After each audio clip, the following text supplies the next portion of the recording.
کچھ ایرانی زائر کہتے ہم کربلا گئے تو 40 کے دن تھے، ہر بندہ کہہ رہا تھا آپ ہمارے گھر آئے ہمارے گھر آئے، کہتے ہمیں جلدی کربلا پہنچنا تھا، ہم نہیں رکے۔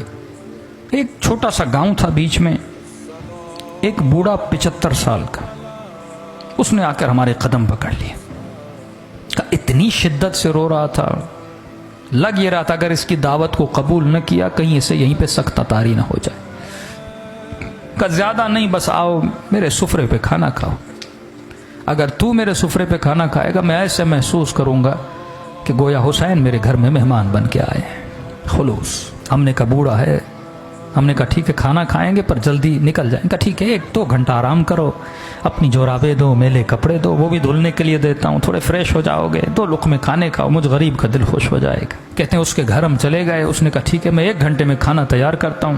ہم تھوڑا کمر سیدھی کر کے بیٹھ گئے، اس بوڑھے کے گھر کی دیوار کے اوپر ایک پینٹنگ لگی تھی، پینٹنگ تھوڑی عجیب تھی جس نے ہمیں اپنی طرف کھینچا۔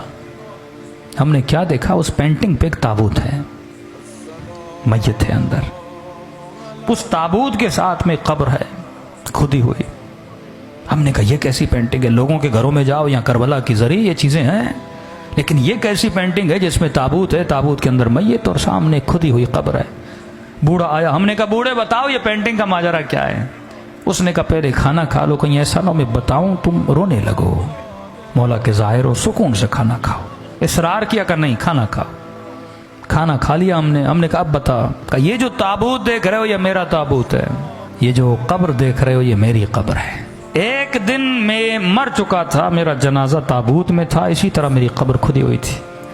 آج جو میں تمہارے سامنے زندہ ہوں نا یہ حسین کی دعا کا نتیجہ ہے۔ ایسے کئی معجزے ہو چکے ہیں۔ کہ ذرا سمجھا تو کہنا کیا چاہتا ہے؟ کہ میرے پورے گاؤں والے سے پوچھو کہ یہ بوڑھا جس کے گھر ہم نے کھانا کھایا ہے اس کا ماضی کیسا تھا، تو سارے گاؤں والے گواہی دیں گے ہمارے گاؤں میں اس سے بڑا کوئی فاسق نہیں تھا۔ مجھے نہیں یاد کوئی ایسا گناہ تھا جو میں نے نہیں کیا، میرا حسین ابن علی سے لینا دینا نہیں تھا، میری ایک اپنی غفلت کی زندگی تھی۔ صدام واصل جہنم ہوا، 40 کا سلسلہ شروع ہوا، میں نے دیکھا جوک در جوک کچھ لوگ ہیں جو کربلا حسین کی زیارت کے لیے جا رہے ہیں۔ میرا دماغ تو تھا ہی شیطانی نا، میں نے کہا جاتا ہوں ان ظاہروں کو لوٹتا ہوں، کسی کا موبائل لوٹوں گا، کسی کے پیسے لوٹوں گا، تھکے ہوئے ٹوٹے ہوئے سو جائیں گے لوٹ لوں گا۔ کہتا نکلا اپنے ارادہ لے کر، چائے کی سبیلیں، کھانے کی سبیلیں، موقف پہ موقف لگا ہوا، دل کیا کہ چائے پیوں۔ ایک موقف پہ گیا، میں نے قہوہ اٹھایا، پینا چاہا، اس جوان نے مجھے پہچان لیا کہ میں چور ہوں۔ اس نے کہا قہوہ نیچے رکھ، یہ سبیل حسین کے زائروں کے لیے ہے، چوروں کے لیے نہیں ہے، دور ہو جا ہماری سبیل سے۔ برا لگا، میں نے کہا کوئی بات نہیں، آگے دوسری سبیل سے پی لوں گا۔ آگے بڑھنے لگا، ایک بوڑھے نے دیکھا جو سبیل کے اندر تھا، کہا ادھر آ۔ میں نے کہا کیوں آؤں، چائے تو تم پلانے نہیں دیتے۔ کہا شرم نہیں آتی، سارے گاؤں والے مدد کر رہے ہیں، حسین کی ظاہروں کی خدمت کر رہے، تو خدمت نہیں کرے گا؟ میں نے کہا کیا کروں؟ اب کہتا میں حسین کو جانتا نہیں، مانتا نہیں، کوئی غرض نہیں، کوئی لالچ نہیں۔ میں نے کہا ایسے کیا مدد کروں؟ کہا دیکھ چائے بنا رہے ہیں، چینی ختم ہو گئی، 2 کلو چینی لے کر۔ میں نے کہا ٹھیک ہے، بغیر غرض کے نا، آپ نیاز کرتے ہو ذہن میں کوئی سوچ ہے نا مولا حسین مدد کریں گے، قبر میں قیامت میں سیدہ کوئی اجر دیں گی میرے آنسوؤں کے بدلے۔ کہتا نہیں میرا کوئی ذہن میں پس منظر نہیں۔ میں گیا 2 کلو چینی لی، واپسی پہ ایک اور سبیل تھی جہاں چائے چل رہی تھی، میں نے کہا چائے یہاں پیوں پھر جاؤں گا۔ اس نے بولا بھی تو اب اس کی چائے نہیں پیوں گا، عزت نفس نے مجھے روکا۔ میں نے چینی اس کے ٹیبل پہ رکھی، چائے پینا چاہی، اس سبیل والے نے سمجھا میں اس کے لیے لے کر آیا ہوں، اس نے کہا مولا کا ظاہر چینی لے کر آیا ہے۔ میں روک نہ سکا، بتا نہ سکا کہ آپ کے لیے نہیں اگلے والے کے لیے۔ اس نے اٹھا لی، میں نے کہا کوئی بات نہیں، 2 کلو اور لیتا ہوں۔ آگے بڑھا، کہتا ہے قضا پوچھ کے نہیں آتی۔ آج مجمع میں بیٹھا اگر مومن یہ سمجھ رہا ہے نا 2 سال کے بعد مروں گا، 10 سال کے بعد مروں گا، یہ تیری بھول ہے۔ سیکنڈ لگتے ہیں روح کو بدن سے نکلنے میں۔ کہتا سینے میں تکلیف ہوئی، زمین پہ گر پڑا، اچانک دیکھا روح نکل چکی ہے، بدن زمین پہ پڑا ہوا ہے۔ لوگ دوڑے چیک کیا کہ بندہ مر چکا۔ کہ اتنا فاسق تھا، میرے جنازے کو کاندھا دینے کے لیے میرے رشتہ دار تیار نہیں تھے۔ 4 مزدور ڈھونڈے، انہوں نے کاندھا دیا۔ سمجھ رہا تھا خواب دیکھ رہا ہوں، لیکن جب اپنی کھدی ہوئی قبر کو دیکھا، تابوت پہ اپنے جنازے کو دیکھا، میں نے کہا خواب نہیں، مر چکا ہے۔ کہتا ہے اس عالم میں پریشان کھڑا تھا، کسے پکاروں؟ بندہ کچھ کرے تو اللہ کو پکارے نا، نہ خدا کو صحیح سے مانتا تھا۔ کہتا ہے قبر کے کنارے پہ 2 عذاب کے فرشتے کھڑے تھے، ہاتھ میں گرز لیے، اتنی ہیبت تھی ان کے وجود میں، جب دیکھتے تھے گویا میرے اندر سے جان کو کھینچ لیتے تھے۔ سمجھ گیا اتروں گا، قبر کا دروازہ بند ہوگا، عذاب شروع ہو جائے گا۔ کہتا ہے میرا وجود کانپ رہا تھا، کسے پکاروں؟ کون آئے گا مدد کے لیے؟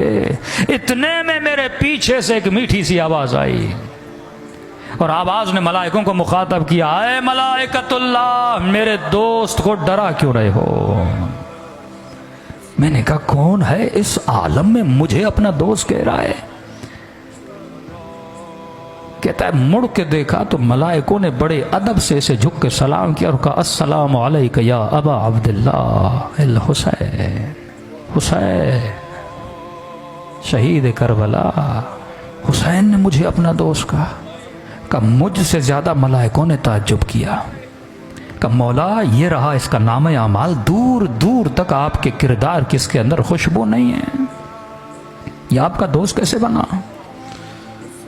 امام نے کہا اگر دوست نہ ہوتا میری سبیل پہ 2 کلو چینی نہ دیتا۔ کون دیتا ہے بے غرض کسی کو کوئی چیز؟ کہ حسین گناہ بہت ہیں، 2 کلو چینی کی قیمت کیا؟ یہ حسین ہے، ذرا ذرا چیز کا حساب رکھتا ہے حسین، یہ کریم ہے۔ عجیب جملے اس بوڑھے نے کہے کہ سننے والے ایرانی سارے زائر رونے لگے کہ اتنے کریم ہیں، ہمیں پتہ نہیں تھا مولا حسین کا۔ امام نے کہا 2 کلو چینی کے اندر جتنے چینی کے دانے تھے، ہر دانے کے عوض اس کا 1 گناہ مٹا دو۔ کہ مولا مٹا دیے، اب بھی گناہ بہت ہیں۔ کہا 2 کلو لینے گیا تھا، لی نہیں تھی۔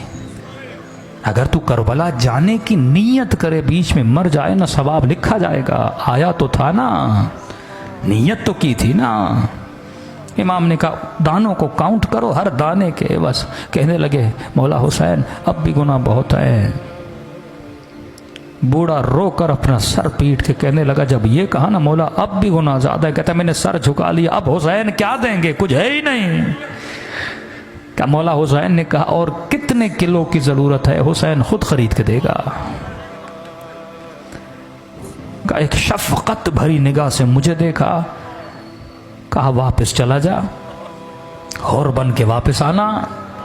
اب اگلی بار جب آؤ نا حسین کو ملائکوں کے سامنے شرمندہ ہونے نہ دینا۔